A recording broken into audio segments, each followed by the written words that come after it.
Does anyone have any other questions before we really get into it? Harish, We'll did take you want to that. read them? Or... Yes, I will go ahead and read them. I'm also watching the text for voice chat, so if you've got a thing while someone's talking, like you just need to say something, throw it in there and I'll address it then. Okay, so first off, from Hayu, can we eventually expect a set of standard example blueprints for simple gameplay functions like teleport or avatar pedestals? Many of us know how to make the functionality of such blueprints, but not how that hooks into Helios functionality, hand raycast or Unreal UI system. Uh, the answer to that question is yes, and I will pass it on to Raritan, who knows what that question actually meant. So, short answer, yes.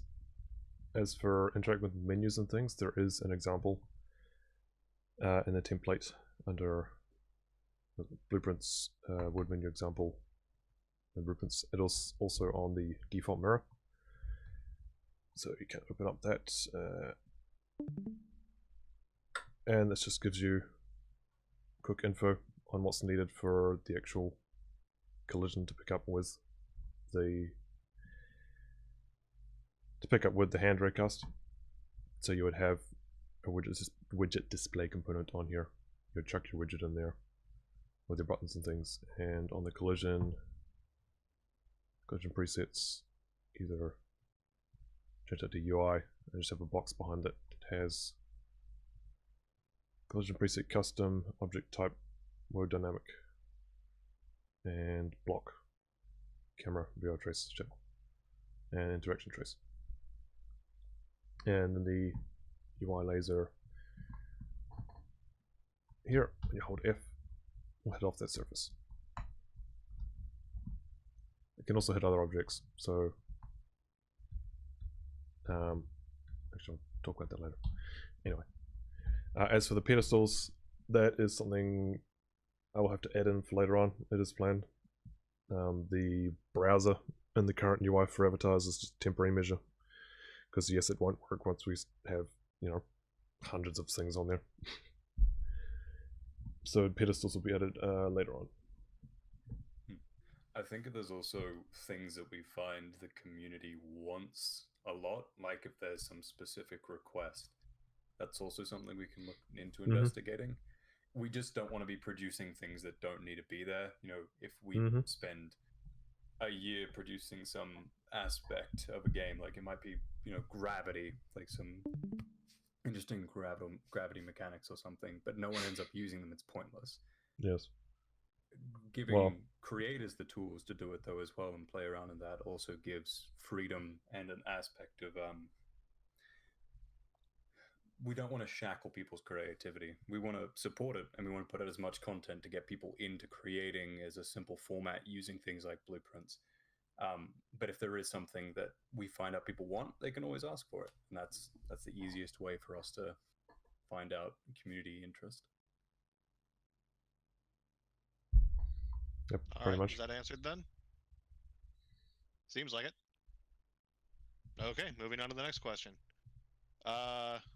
Naya Alchemy asks, can we get a resource link or video to implementing animations on a HUD that can be used on avatars for desktop users? Please and thank you. And the answer to that is currently they can use the available slots in the animation blueprint under gesture animations. I believe that's what Raritan's doing right now. Where was I? As for novice users, uh, sure, we'll get to that eventually, but that's not a priority right now. We understand why you want it, but there's a ton of other stuff ahead of it. Anything to add, Raritan? You can manually do it yourself if you wanted to. You can, for just desktop specific stuff, have your animation in here under one of these slots, and manually trigger the hand pose. And that will be networked, and we'll do the animation so you can have whatever animation, montage, whatever you want in there. Have loop animation. The is override thing, we'll just make it do that. It'll override the full body pose with whatever you're animating. If that's disabled, then it will just use whatever else happens in the animation that doesn't affect the body.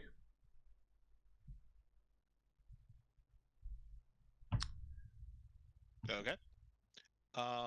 Next is Serb, who asks several questions. First of which is it possible to get the custom stencil pass in the project settings under post-processing changed from just enabled to enable with stencil? It allows many cool effects.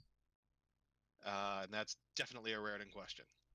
It is possible to, but I will have to test it because the rendering settings in the template need to be kept the same as the primary project. Otherwise, the materials will not compile on anything that's uploaded. So I'll have to test it first if changing that will break people's materials. All right. The second question is, can we have a menu for the VR setup with sliders to fine-tune the setup, like the arm length offset for the IK for position and rotation? I think it could help to figure out what causes problems on the different hands. And I'm not really sure what this one means either. Raritan? Not too sure what he's getting at. Arm offset, arm length, all that is just simply pulled from the bones in the skeleton. So shoulder to hand bone, basically the length of the arm. The offset for the hand rotation, I guess maybe he's meaning for the hand position rotation, which I did start on. Yeah, I've got an additive offset transform in the assembler for using that so you can position the hand for a specific avatar. I still need to hook this up to actually do something in the game yet, but that will be what that's for. All right. The next question is, and this is a long one, bear with me. New players will not directly host a game, and most are used to be okay. Yeah, English is not his first language, and most are used to be directly connected when they join a place. I was asking myself if it would make sense to change something with the find other players thing. My idea was that when a player travels to another world and that world isn't hosted already, he automatically becomes the host, and people that join after join that session. There could be an option to set yourself to private, and if active, you will not host or join a session. You can always leave a session or host your own session of an already hosted world, but on default, the first rule counts. It would help to connect people if they visit a place and someone is already there, they should join them so they can explore together. And the answer to this one is that involves changing Unreal Engine's netcode. So the short answer is no, and the long answer is no, unless you give us $1 million. Yeah, that's a lot of tweak. Basically, the engine is designed differently to Unity's netcode. I think Unity has a lot of peer-to-peer stuff, which obviously introduces security issues because it's peer-to-peer. Unreal uses a client-server method, so primary host, other clients connect through that, so a client never actually knows about another client. So changing that or having some form of host migration to the engine, it's out of scope at the moment. Maybe at some point, but Sure, if I had no funding. promises. Nah, yeah. Yeah. Yeah, simple. You can pay for it. All right. Next question is these are all from Serb. Simplification of custom avatars. It can be a bit tricky to get your own avatar into Helios, and I think I know why. I was thinking back to the days when I started with Unreal Engine and I didn't start with building a VR ready full body motion tracking and custom emote character. I was happy when my character was walking forward. When looking into the Helios example character, it's really hard to see what does what and what do I have to add to make it work. I would suggest to break it apart and start with the base, just a simple character that works in desktop mode. Once they got that working, make them add the HUD, then upgrade the animation blueprint, then IK for the arm, and so on and so on. And that's another Raritan question. Mm.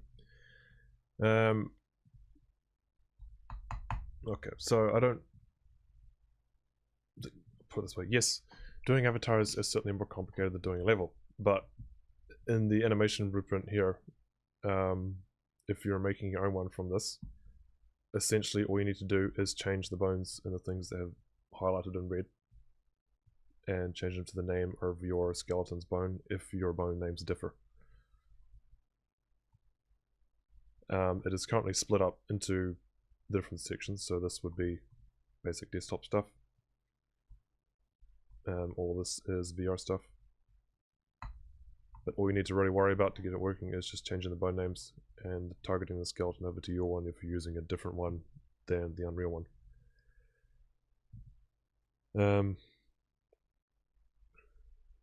I don't know what he's on about the HUD. There's no HUD that anyone needs to implement in this, so I do know in some regard what it's referring to about HUD, and also from a perspective of someone who learned to create avatars through VR chat in some degree. When you start making avatars, if you've never touched anything 3D before, it's like staring down the barrel. It's a scary experience because there's a lot to do. If you're even just taking an avatar, if you run it through something, I believe, yeah, there's the cat plugin which does everything automatically through Blender, and then you pull it into Unity itself. It's a lot of steps, and you're just happy to see something function the first time. But as you get that more down pat, and you get onto doing things, I did eventually end up creating my own avatars and doing things, but I stopped. One of the things is that transitioning from one engine to another can be quite a drastic shift, and we understand that to some degree. We are going to work on making things as simple or as easy to follow as possible, but there will have to be some degree of personal trial and error. We can't account for every problem people are going to run to. We can't account for every avatar people are going to make. So what we can do is try and make things as simple as possible. We can try and put steps into place, and we'll definitely communicate as best we can. But if we can get given specific problems, then we can give specific answers. And that's important. When it comes to dealing with avatars, think about them slightly separately when you're talking about between Unity and Unreal. You might have to relearn everything. You might have to relearn some aspects. If you understand the basics, that's great. You've already learned something. But if you just try and start from that first step, then things will click into place, and then you'll be back where you were. It won't take as long, but it is a bit of a daunting process sometimes. Well, even the aspect of what you can do here compared to other places. Yeah, the ceiling is so high. It's pretty ridiculous. There's some really talented people I've met through online social games and in general who can create things which you wouldn't even imagine. But when you have something like this, which even at a basic level can make things incredibly professional if you learn the basics of how to use Unreal, at a certain point, people who are really good are so overwhelmingly amazing to watch. It's kind of fascinating. And if you can see people who can create avatars through more advanced softwares and do professional work and have that increased ceiling, you'll see the benefits of that, as you can also follow what they're doing. You can see that that scaling as well in time. Also, an additional note, in the example anim graph and the event graph, these are not actually needed for anything. These are just for walking animations. So this doesn't actually require in order for it to function. So if you're just trying to get started, don't worry about those, you can even just delete them out. Right. Make it as simple as possible. Mm-hmm. All right, so Solus asks, as much as I love building and learning to build environments, and I can't wait to get to doing more of that for Helios, my passion is in making historical and fantasy clothing for characters. I was wondering if someday we will be able to make just the clothing to add to the avatar. In my opinion, this option would be useful in many ways in gameplay and for people role playing a certain area. Example, Victorian London might have a few default avatars people can pick to wear, and depending on the event that takes place, the player can change clothing to fit in or win clothes as they finish quests. And that can be done, it just needs to be done. Yeah, And it's a bit like inventory. Yeah, here's Raritan for more. Yeah, so the simple idea behind that is you're basically adding in additional skeletal mesh components that'll be your different sections for the clothing. The caveat with that, though, is that you have to have the same base rig for your skin to clothing. So if you're using the Unreal rig, that will pretty much be universal on what you can slap over, as long as everything else, all the like clothing that you're doing. So you have a hat, you can have your hat skeletal mesh there, and you can swap out the skeletal mesh into whatever you want. Even slap another money on top. Yeah. But as long as it has the same rig, like this is Mani, then you can attach them onto it. And just the one thing when you're doing that and adding in additional skeletal meshes, the method that you're doing for handling them, it kind of depends on how you do it, but you need to use this thing where it says set master pose component. That essentially means that the skeletal mesh of your hat, legs, body, whatever, that will follow the parent skeletal mesh's movement. So your base character here, your clothes and things will then follow the movement of that rig. So you would hook up each one of those, but rather target. That would have to be done not on the actual character blueprint. That's, yeah, it depends on how you do it really, but you can already do it. Is it safe to say in that regard that you do have to coordinate to some degree, because if someone doesn't have something that you're trying to use when equipping those items, it's not going to work? Yeah, well, like you could have the tag say this is, Unreal standard skeleton, and if people themselves are using something that's based on that skeleton, then they could go up to this window, grab this clothing off it and attach it to theirs. Yeah, like putting on a hat. Yeah. I think one of the ways you can coordinate that at a basic level is if you have a group or something like that, and then you have a set of things, like if you know that in a world you're going to have hats, clothes, shoes, whatever it might be, they can always put those bones and those setups on their character profile, and then when that's up in the game, then they can go in and interact with everything. So something like a hat would be something like a hat would be even simpler, because you don't need a specific rig for it. It's just something that sits on the head. So you could have, when the person grabs it or when they click it, you have your... And you could always have an avatar in the actual world if they needed to do that, which had those functions as well, if it hadn't been set up, for people who join in. Yeah. So if you had your hat, you could attach your hat to your player. That will be your parent, would be that, the body,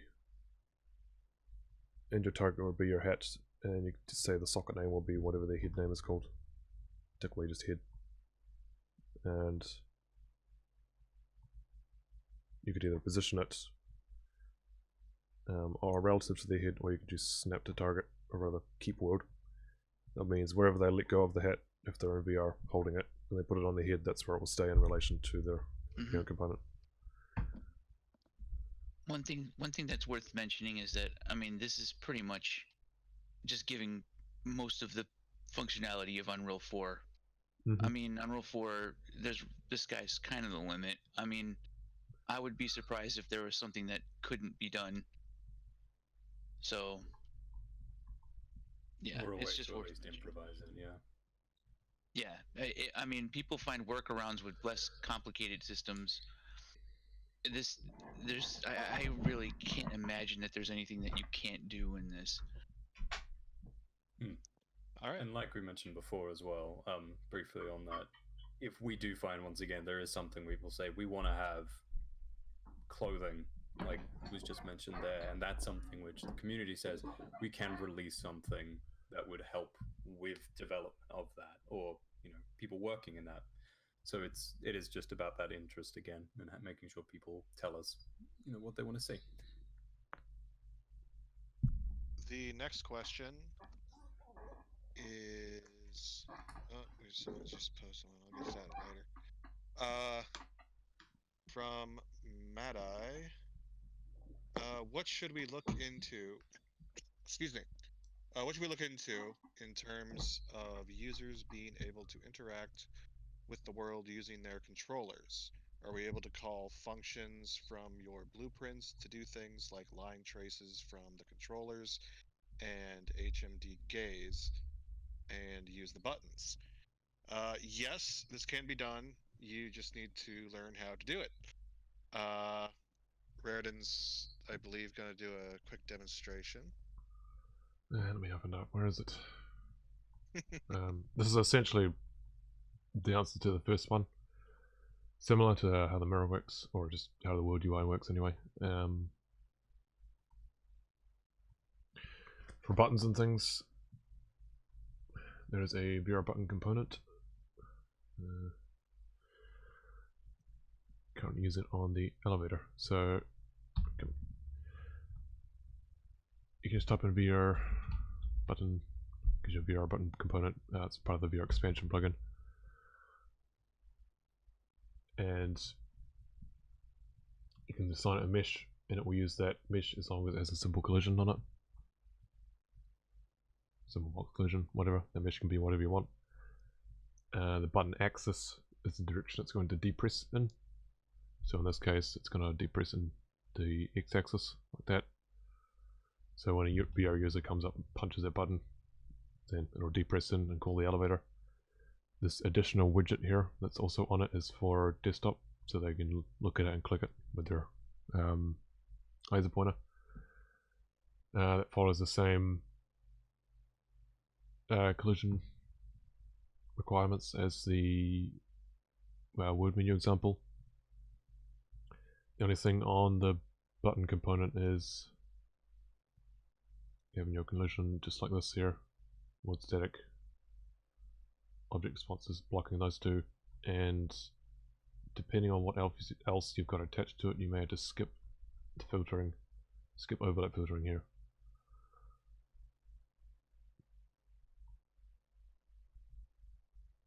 But yep, that's pretty much that. You can call functions on the characters. Whereas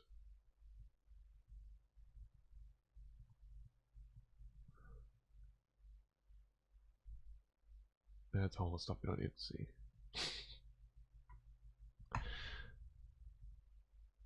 But you could even do your own line traces if you want to do specifics. There's no line trace that runs from the HMD headset, they're only running from the controllers. So if you need to, you can attach your own trace to it or make your own trace, attach this to the player camera or something like that.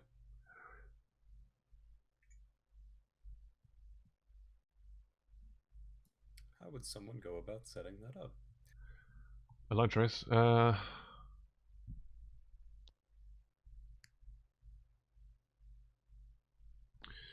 That's an excellent question. I'm just trying to think. So, I don't know. How would you want to do that? Say you want to run Say you want to run English. Say you want to run line trace from the player's camera out in front on your actor. Let's go. Just create a new actor here.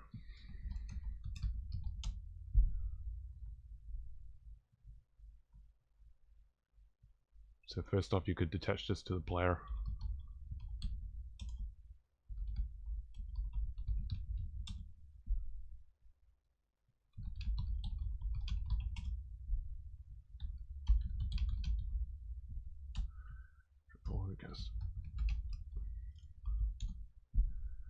So you can get the player character how you like, either with a trigger overlap or whatever. But for this, I'll just simply get the player controller, the local player, get the control pawn, and cast to the blueprint version of the character. From that you can get the VR replicator camera component, and let's say that's a variable, and say in tick we will do a line trace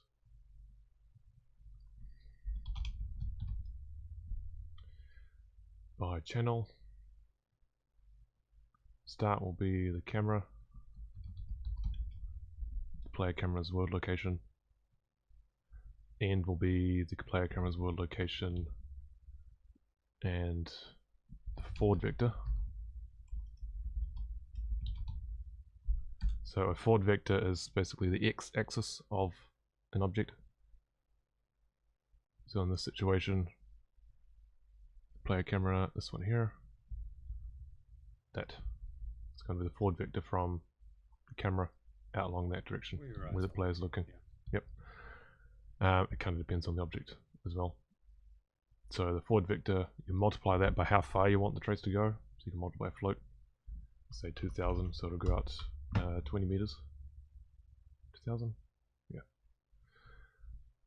And then you add the initial world location of the camera with the multiplied forward vector location and plug that into the end. The nodes can look quite complicated, but once you understand what each piece is, it does make building things really easy. And you could keep this one blueprint and pull it across onto any other avatar as well. So it makes it really simple to go, well, I want to have this occur on another character I'm developing, so you just pull this over and put it in. If you're doing it this way and you're like from the player's camera, you may want to ignore the player's actual actor, depending on what you're doing. So you just can promote a variable like that and get it here, add to array like that. So that will make the trace not hit the person who's actually got the trace attached to them. Yeah, let's throw that out.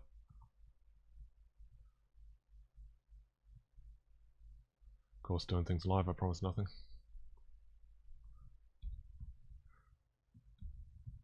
This is true.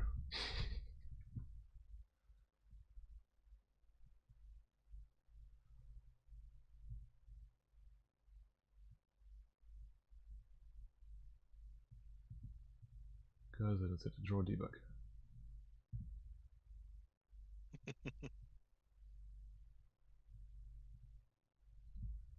Yeah, there you go. So it's drawing out from the player's camera in the direction they're looking.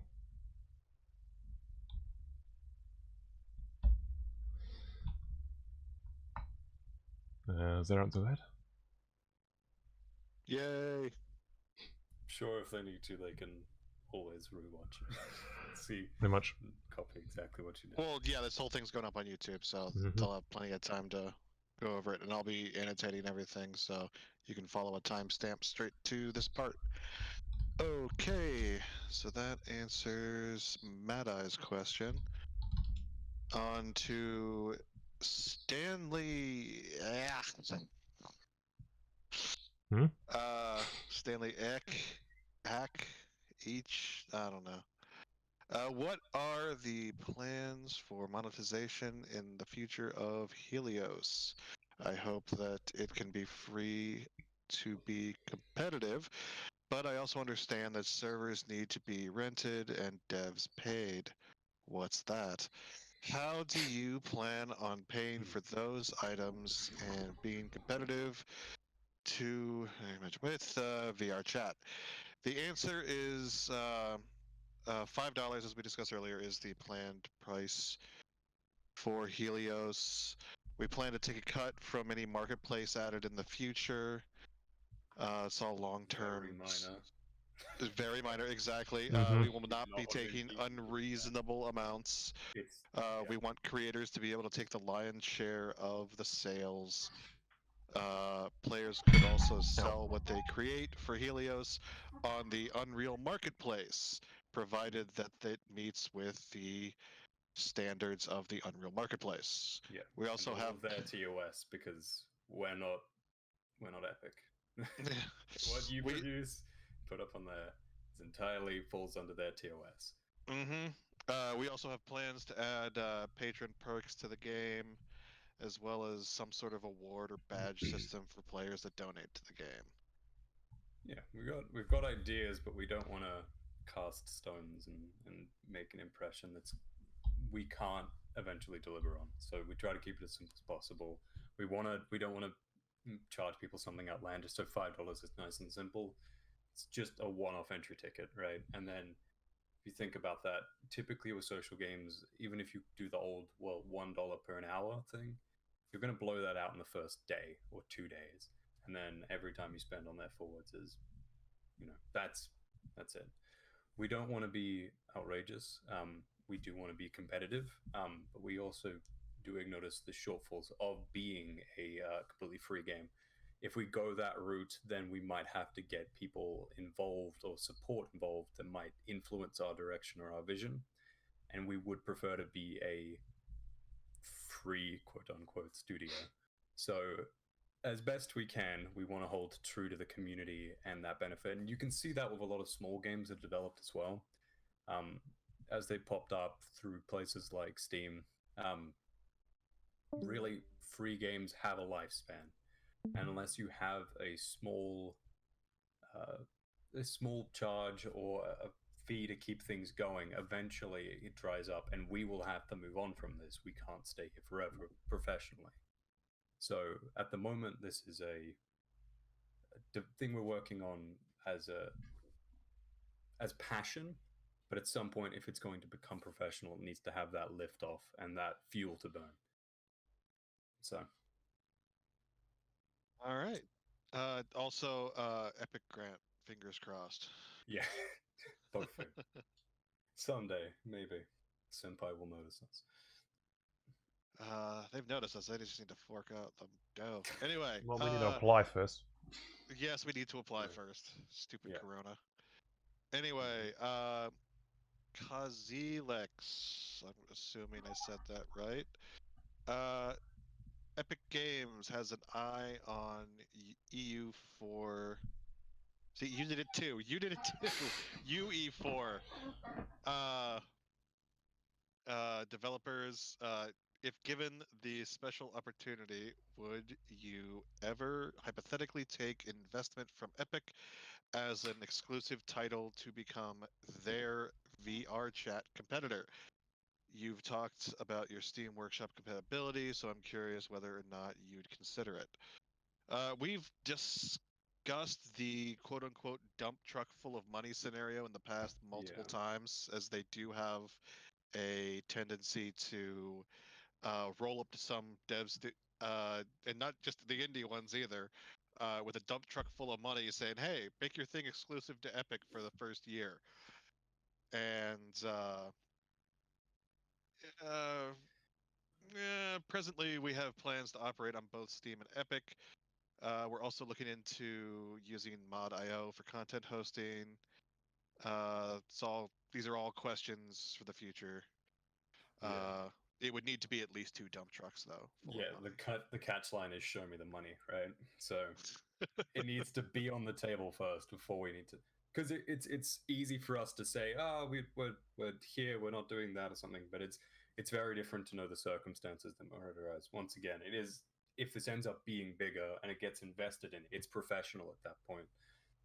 So we have to tread a line between, we hold something to everyone who's gotten us to this point. We do adore the community and that what we're building already, and we want to hold to that. But we also want to give them a quality product. So if we want to give a quality product, we're going to need some sort of flow of cash, of income, so we can convert that into a game for people to play. If Epic comes along and they have terms and conditions, we will be thorough about it. We're not just going to go, oh, okay, we've got the first person chomping at the bit. We want to make sure that that's favorable for us and the community. And then we say that we want to take it. We'll have a long discussion about that. And we already have several times. But I think it's important to just remember that it is, especially as a social game, about the community and about trying to make it something that's going to last.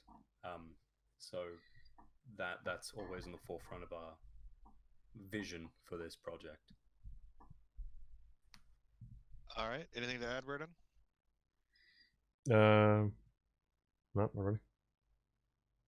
No. Okay. Groxy. Right. Wait, one thing. We do like money, so you know, Just if it's throwing that out there. It has its Just place throwing though, it but it has its place. I won't sell everything for it. Exactly. Yeah. I think that's the difference. I Rather mean, not be broke. if this weren't a passion project, it wouldn't be getting done right now. Yeah, exactly. Uh, Groxy asks thoughts on custom localized clients for the game, like editing the UI personally or adding features. And the answer to that is no, modifying game files. Raridan, take it away. So in that context, certainly will not be permitting anything like what happened in the other place with clients and things. That kind of stuff. It's a fix for the backfalls of, we'll say, the this is The touchy place that ground. shall not be named. Exactly, and it is, yeah, it fixes some things, but it also introduces a ton of horrid stuff. So yeah, adding personal UI elements. That was also planned for some aspects of it. So like with what Naya mentioned earlier with the desktop emote thing. So being able to just expand that up to how you like on the UI, these side panel bits. We're going to be customized buttons you can add in for whatever you wanted to do, quick access things, whatever. But yeah. All right. Yeah, that modability is also important. We're hoping that the base game should cover all things so that clients would never have to be developed, but we always understand there is going to be a fringe, hopefully, that will require something more. And we just want to be strict on that line and say, if we can produce that within the boundaries anyway, that's the best place to be. Because we can control what has been produced and put out by us. We can't control what someone else puts out. We have obligations that someone who puts out a client doesn't, especially by Steam, by Epic, by a lot of constraints that we have to measure up to. All right. Cool. And now, Kazilex has asked a bunch of questions. I'm going to skip the preamble and go straight into them. He's asking questions for uh, from the point of view of a VR chat player. Are dedicated servers a launch or post-launch goal? Yes, for officially hosted maps and community spotlighted maps or events. Say you wanted to have like a dance party or something, you could come to us and say, hey, I want to do this event. Give us advanced knowledge, and we can put that onto its own hosted server. That way, you're not having to have everyone connect to your computer. I don't know, maybe you got bad internet or something. Uh, Probably going to have that be part of a subscription, or possibly have that as part of a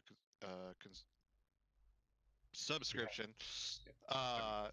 model, adding that extra kind of feature for players that want it or need it. Next question is, are you planning on having a player limit for worlds? Lots of people are unhappy with VR chat's smaller player limits. And the answer to that is the max number of players for Unreal Engine is 64. There are ways to get around that, provided we have the incentive, funding, and time to address it. There are other games that have more than 64. And servers also help with that in many regards because of the things like peer connection and things like that. You have serious problems, and then in regards to how things are optimized as well, it was put out a long time ago, but Rare put together something showing the effect of 100 bodies Oh, yeah. ragdolling, and there was absolutely no problems. It's Yeah, quite easy to develop with Unreal a platform that can support more people. It's about it's also about how many people would need to be there, because there's a few things to think about in that aspect. So yes, sometimes there might be people above 100 in a server, but that is often the outlier. You actually find that most people end up being in the medium in a server of about 6 or below. Depends on the group of people. So depends, but tends to the smallest group. The largest group is the small ones, and then kind of degrades, but it ends up equaling out about the ends of it. I mean, it is possible to go over the 64. Games like PUBG, Fortnite, Net, they have 100, sometimes plus, but they're not out of the box solutions. So that kind of falls back to Serb's thing about netcode. All right, next question is potential for direct messaging. VRChat has a friends list, but no DMing. Hoping to get something like this so you can easily message someone in game. And I mean, you can use the Steam messaging. I mean, that's built into Steam. But for it's like straight up in game, it could be integrated into the game, either Steam or potentially even Discord. I know we just recently started trying to bring Discord into the game. Rare. Mm-hmm. All right. Good. Yeah, I mean, it's possible to do. Currently, it's something. It's a good thing to have, but it's because Steam, like, it is a platform that we're using. It's sitting on top of it, and you can message that. Currently, it's not on the top of the list. Yeah, I mean, our Good friends. to have, Yeah, exactly. but friend system. It's like if we're getting to the end of things that have already been done, kind of at the moment. Yeah, because the friend system currently is all integrated with Steam anyway. So, sure, once we, depending on what solution we go for making our own later on, if we need to, then having one that will support that. But at the moment, there's Steam. Cool. All right. The next question is, in the future, the Steam Workshop will be used to easily favorite and switch between avatars, correct?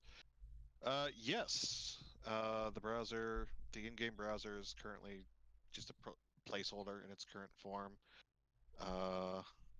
Tell all of your UI designer friends to contact at Raritan_the first on Twitter. What? Would be You will be appreciated, paid in exposure. Sure. Just drove them away. That was Yeah. one word.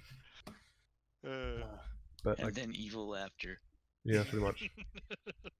So the current UI avatar browser just looks like that.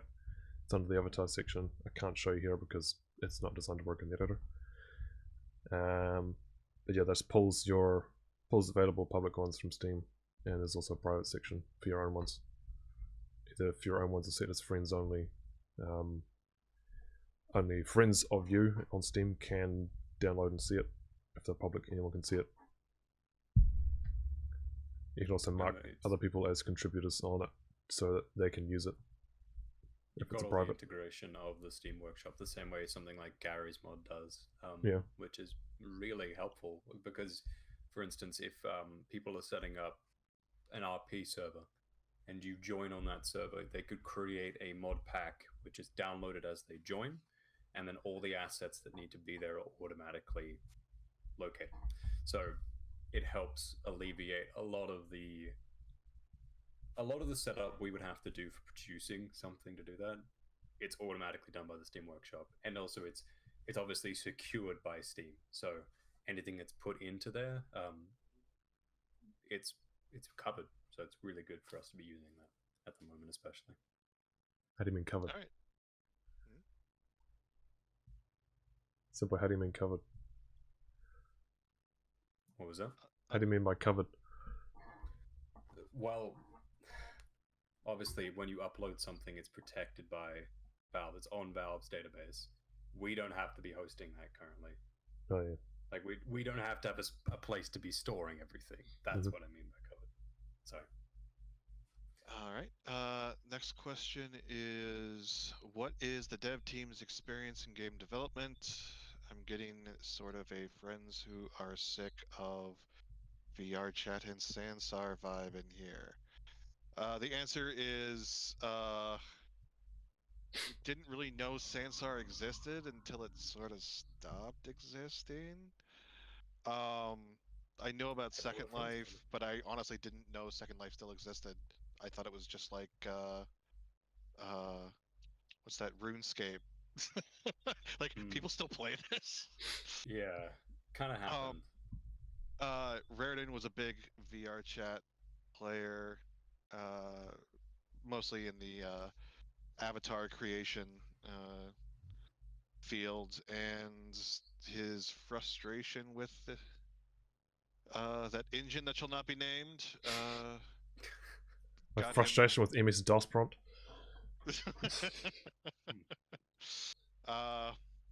Helios is a labor of love, a passion project, and mildly done out of spite. I think all good. A lot of inventions or a lot of sparks of creativity fall from a place of going, why is it like that? Or that could be better. And it's not, we don't hate anything that we've played or that we experience inherently. I have a lot of things to be thankful for all the games that we've played through and that we were inspired by, and even if we saw faults in them. But it's in those faults we went, well, can we do something about that? And then it kind of spiraled. Like it starts as the idea of, what if we did this, right? Because you think it's almost 2 years ago now, right? When everything was starting out, it was just a space platform with a planet, and that doesn't mean much. But if even getting to that point is laborious, when you're standing there and you're like, oh shit, I can be in VR, I can look down at a planet in a game and it looks this good.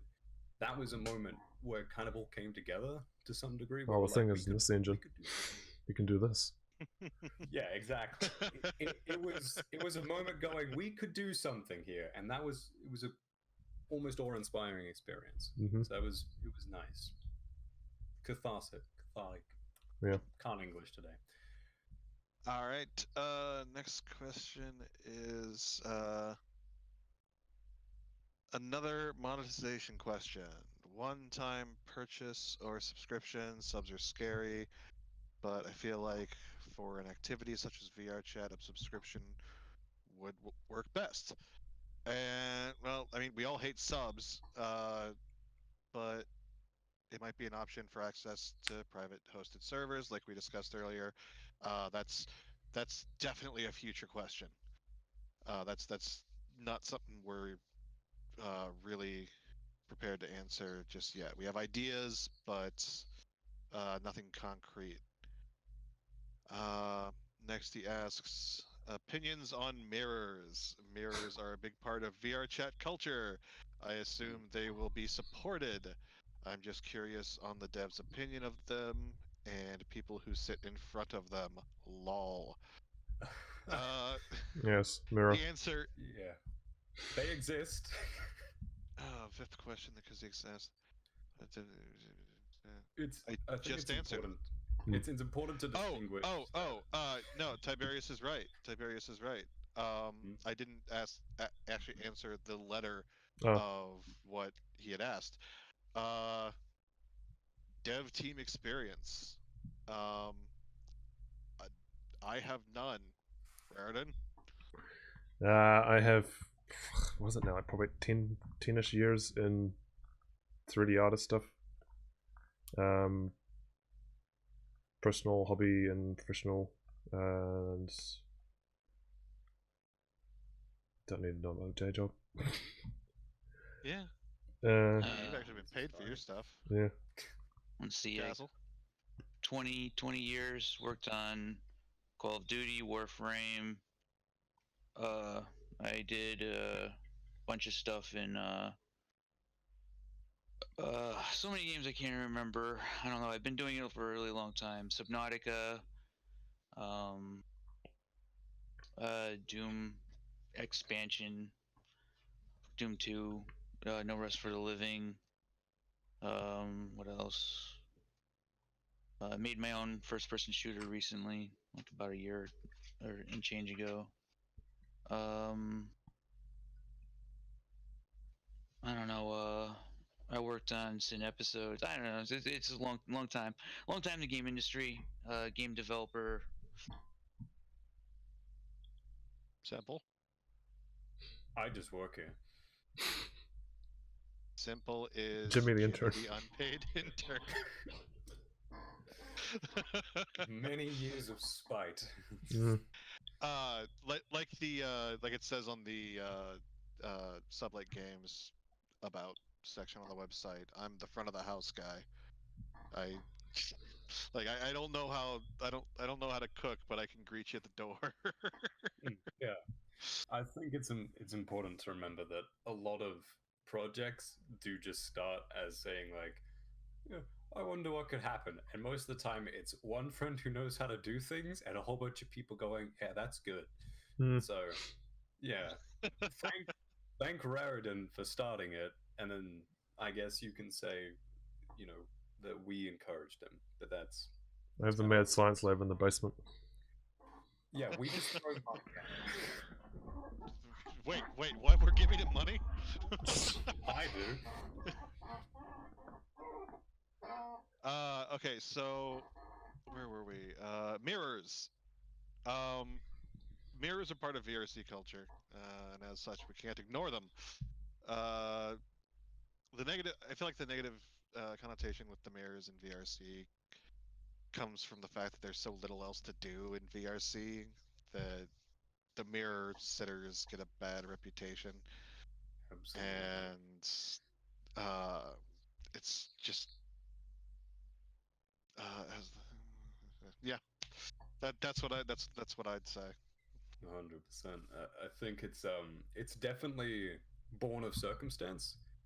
You're not talking about an isolated thing. It's not like people go, "Oh, I'm going to go do this because there's something else to do." Typically, with a lot of things, I could say in someone like VR Chat is as much as there's a lot of talented people in there, a lot of things are novel, and that novelty eventually wears off. So if you play a mini game or a game in any circumstance, typically there's a period where it's really fresh in your mind, but then it drops out, and that can only last as long as the people around you want to keep playing as well. So if everyone around you starts sitting in front of mirrors and you know at some point that's the baseline, you're going to end up back there eventually. So we're hoping that there's enough content to have a solid balance. You can totally sit in front of a mirror, go wild if that's what you want to do in a day. Be our guest. But it's about giving the option to do other things as well. You want to have the capability to go and do RP or play games with people or do that. And we want to have that as an integrated experience. We want you to be able to go from sitting in a mirror to playing a game to doing RP to exploring whatever you want to do. That's the capability of people working and developing that. Lots of dancing. Yeah, lots of dancing.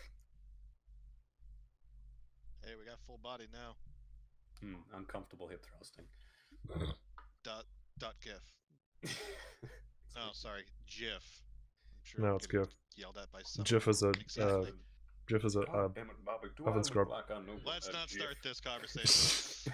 Sareth asks, what are the plans on protecting IP rights of content creators? If someone has created something from scratch, not pulled assets from other places and put it together, but made it from scratch, from the ground up, and it gets ripped without permission for the purpose of passing it off as their own content or just trolling the creator, we have multiple options up to and including permabans, but immediate removal of the content from the workshop is first on the list. Also, I would personally drop in and smite them with Thor's hammer. We've talked a few times about the ethics of how to ban people and being professional about it. It does depend on the infraction. We will have a baseline, and we expect any moderation to follow that, and devs as such to follow that. We don't want it to be something where it's perceived as people are getting favoritism. That's not the case. If anyone steals anyone else's avatar or cheats anyone else's avatar, there will be consequences. Flat. There's no magic caveat. Unless that person says that you could have that, unless you have permission from the original creator or they've given it to you, it's theft. So there is an important detailing. Obviously, it gets down into there is murky territory when things get a bit more complicated than that. Someone says that yes, they gave me permission. The other person says they don't have my permission anymore. We will look into situations individually and professionally, but we hope to be as fair as possible. We will have standards, we will enforce those standards, and that will always run in the background. But most people are good. Most people don't steal avatars. Most people don't intentionally crash people. If you do run into those people, best thing you can do is report them. We will set up a function. At the moment, obviously, we aren't experiencing those problems as a small community.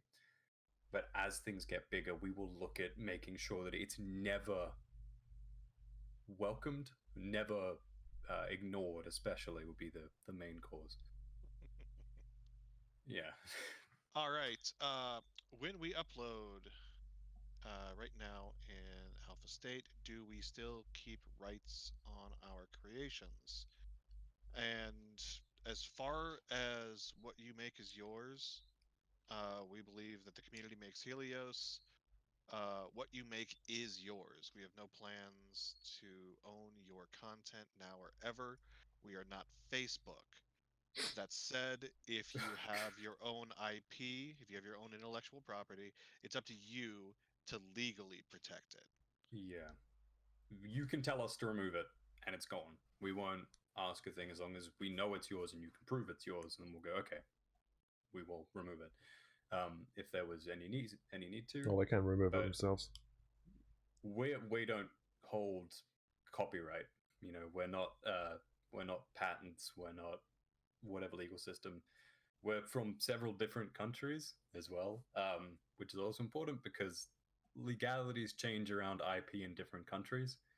Some countries have none. Other countries have. There's an interesting thought. We will have an agreement eventually. It's a U.S. company, but if someone's hosting it on no, mate, we're in space. It's we're in international waters. Yeah, oh yeah, our servers into space. Yes. The company is based in Ohio, and that's all you're gonna get. A simple internet search will eventually find out exactly where it is. I'm sure but Ohio. And I'm gonna answer, or I'm gonna go on SquarePeg's question, and then I'll do the last question from Tron because I think that's a great way to end it. All right. SquarePeg asks, I am building an on-rails shooter template for light guns with Helios desktop mode. Is there any way I can share my template for other developers that use Helios? Yeah, can you just hand them the project or migrate the assets you're using? Yep, SquarePeg unmute. Hi. I was wondering if there's a technically like a channel I can post it in or something. So like without cluttering up content creation, that is. So I thought we had a. Didn't we have a channel for show off stuff, or we not made one yet? From what I remember, we haven't made a shared content channel yet. And that's purely for the reasons that there hasn't been much. People typically uploaded it publicly to the Steam Workshop. So if you need to share, which you probably should have thought about doing recently, but we will make a shared content channel like for blueprints and things like that. Yeah, I just wanted to share the raw files. So yeah. All right, he's asked another question. Are there any plans to target any standalone headsets such as Oculus Quest, the Vive Proton headsets, or the upcoming Oculus Delmar headset? And I'll let Raritan answer this question. Well, Oculus Quest with a link cable, yes, it works already. Mobile version, no. The target hardware of any mobile version is too far below for what we're wanting to pull off with just aesthetics and in general. I'm not going to degrade the rest of the game to pull it down to fit that, I guess. And there's our soundbite. Uh-huh. All right, and finally from Tron Exelon, as developers, what have been your favorite moments in creating Helios? And I'll go first since I really haven't done much to create Helios itself. At first, it was getting followed by the chief operations officer of VR chat, and then unfollowed the next day. But then it was getting followed by Unreal Engine. That felt like a major milestone. And they still follow us. They still follow us a month later. Haven't given us up yet. that felt really cool. Go from the top, Rare. Okay, well, my favorite is that Horatio saw this coming, probably. I get to play Golst into the Stargate. I just need to set up the DHD and dial it up, and then make a golf club. I can stand there in a level playing golf into the gate. It's important for your lead dev to have his passion project on the side. And you'd been working on that for a while. Right there as well. I think I started this back in like 2017 and just never did anything with it, but got back to it the last few days. Someone post something in Unity for a Stargate. He's like, "Oh, I can do better." Castle. I like when stuff works. When we start seeing progress. Oh. Yeah. Following on from that, it's the anticipation of what's to come. I think it's definitely there's a certain feeling to seeing something you go, oh, that'd be cool, to going, oh, this is becoming a reality. That's an interesting journey. And it's a very real one because it's never as simple as going, oh, it's there. There's a struggle, and you can quickly forget. Oh, way to be late, man. I was here earlier. Welcome, by the way, Matt. And no, you can quickly forget the journey you've been on if you don't look back at it. And it's been interesting. It's been interesting to see it grow, see it develop, see the community come around, see everything change. Just seeing this kind of thing and then doing that with friends it's a great experience. So I'm looking forward to the future. I'm looking forward to seeing where this all goes, whatever happens, whatever may be, where the chips may fall. Let's give the unaffiliated pocket dev Tiberius a word. He's the holder of knowledge. He is the holder of knowledge. Let's see if he's still even here. He's not even typing. Currently playing Red Dead, so Ugh. as you can All right, tell, fair enough. I gave him attentive. his chance. He can go back to his corner now. Oh yeah. Also, that day when Poyomi showed up on the Discord server, and we went from having like 40 people to 100 in a few days, because he ended up posting Yeah, that was pretty a link to unreal. our Discord on his. Oh, that was Shout out to nuts. Poyomi. It's a cool guy. Very, very chill guy. Indeed, very chill. All right. Does anyone have any other questions for us before we shut it down? I posted one. Another one? Yes. Is it safe to say Helios is a child of the corn? I don't get it. What? Ohio corn. No, Corn, it yeah. would be a Children of the- child of the. I don't know. Is Children of the Corn, don't you It's think? it'd be a child of Middle Earth, wouldn't it? Since it's being made in in New Hobbiton. Zealand.